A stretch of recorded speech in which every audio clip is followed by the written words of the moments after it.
It's Lara Trump, Fox News contributor, joins us right now. Lara, good morning to you. Good morning.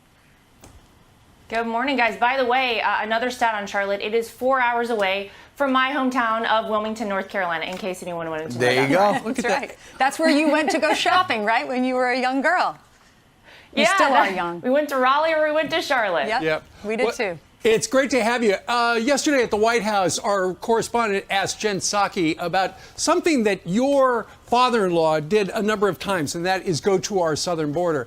But it wasn't about when was the last time. It was a little more expansive, and the answer is shocking. Watch this. Has President Biden ever been to the southern border? In his life? Yes. I will have to look back in my history books and check the times he's been to the southern border. We have been looking all morning, and we cannot find any record of him visiting the border as president, vice president, senator, or even as a concerned citizen. Why would that be? I can check and see when the last time or when he may have been. But tell me more about why you're asking. Because this is a president who makes a point when there are disasters in this country, like a wildfire or a hurricane, to go and see for himself firsthand what the needs are of the local community so that he can have an informed POV to make policy. Why doesn't he do that? Why doesn't he go down to Del Rio, Texas and see what's going on? Well, first of all, Peter, I think the situation at the border is the result of a broken system. And the president certainly relies on his experience. So, Laura, yesterday, Peter in our brain room looked for hours, could not find any record of Joe Biden ever being at the U.S.-Mexican border. Can I just say that I'm so glad that we have Peter Doocy at the White House asking real questions.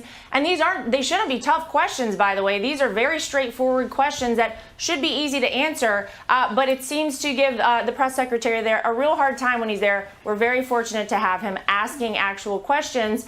But you heard Jen Psaki there. Dare I say, did she slip up, guys, and perhaps tell the truth that Joe Biden is actually relying on his experience here, his 5 decades of doing just about nothing for the American people and applying it to the southern border? I think that's pretty accurate. He's doing nothing down there. You would think, to Peter's point, if you have a complete crisis at hand, whether it's wildfires, whether it's hurricanes, whether it's mass shootings, whatever it might be, the president of the United States always goes to those areas and as he referenced, talks to the local community and says, what do you need? How can we help? Joe Biden is completely absent in this scenario, but maybe there is a more sinister reason. Maybe it is because this is all purposeful. Maybe it is because they want these millions of illegal immigrants pouring into our country. Perhaps these are the future voters for the Democrat Party. The United States of America is incredibly disenfranchised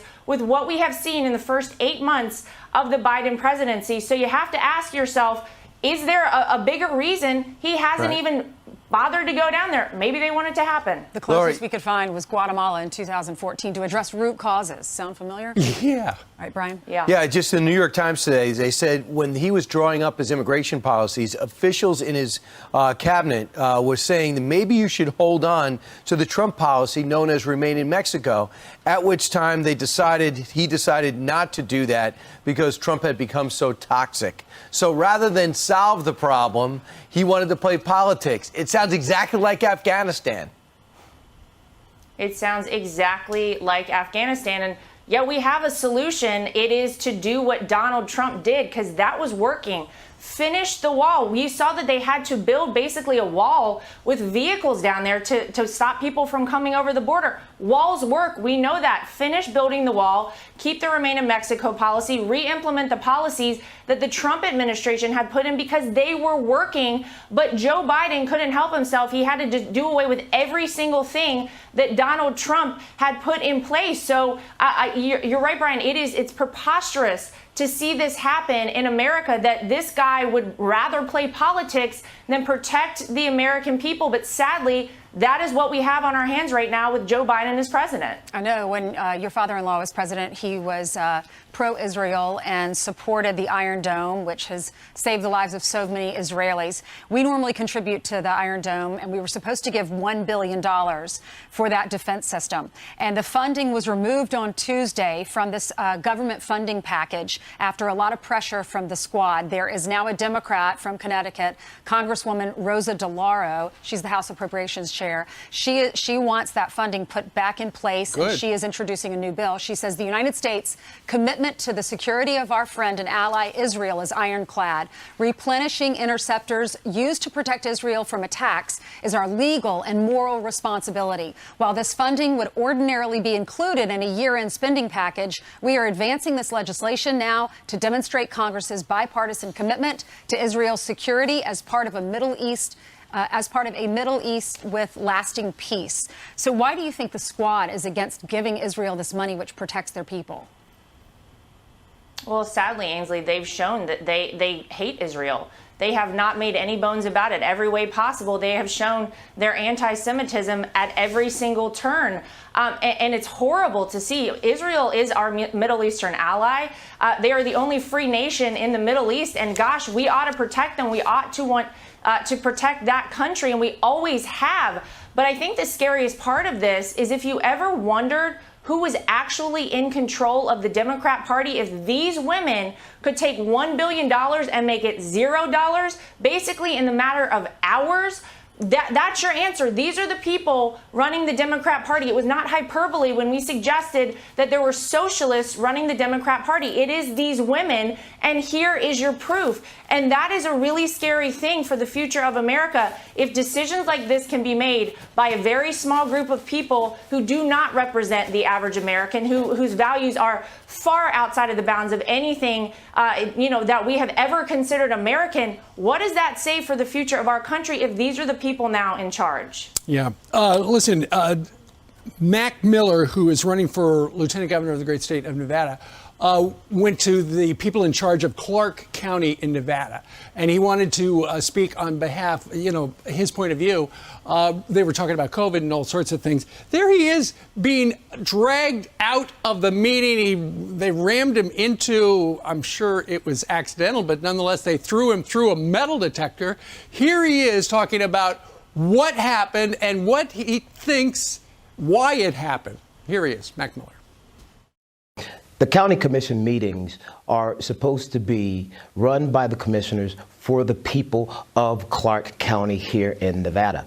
And those people have a right to ask questions and be interested in what's on the agenda at these meetings. And what was on the agenda at this meeting was a proclamation to basically do away with Nevada's, Clark County's First Amendment rights. And I was there to witness and oppose this proclamation.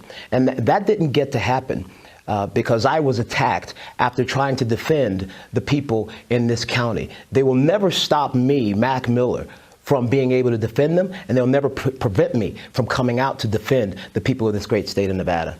And Laura, at that particular meeting, the final vote was 5-2, where the committee declared that spreading COVID-19 misinformation is a public health crisis. He wanted to speak out, but obviously, and perhaps it was because he was a Republican, not allowed. And that's what he was talking about. Yeah, any dissenting opinion will get this. This is what will happen to. I mean, basically where we're headed in America right now under Democrat control is that if your opinion does not directly align with theirs and you are not putting information out that they agree with, then you are silenced. Your First Amendment right is immediately taken away. You saw it happen here. What a terrible scene to see. This shouldn't happen in the United States of America. And I think it's very, very frightening that this has happened so quickly here. What happened to public discourse? What happened to us sharing opinions? And we can all gain from that. That used to be the way of things, that I would share my opinion and you could share yours and we could learn from one another. Right. But now that is over. Those days are gone. Now, unless your views, as I said, align directly with what the Democrats and big tech want to have out there, you are silenced on social media. Yeah. You are kicked out of meetings like this. And we see it happen happened time and time again. It's terrible. Yeah, you remember the president said his patience is wearing thin with the American people, so we're getting on his nerves a little bit. We see also, it's great our allies really feel welcomed. France just recalled their ambassador, and Israel was left naked in front of Hamas, thanks to the Democratic Party. It's a great message. Laura, thanks so much. Thanks, guys. Have a great day. You too. You too.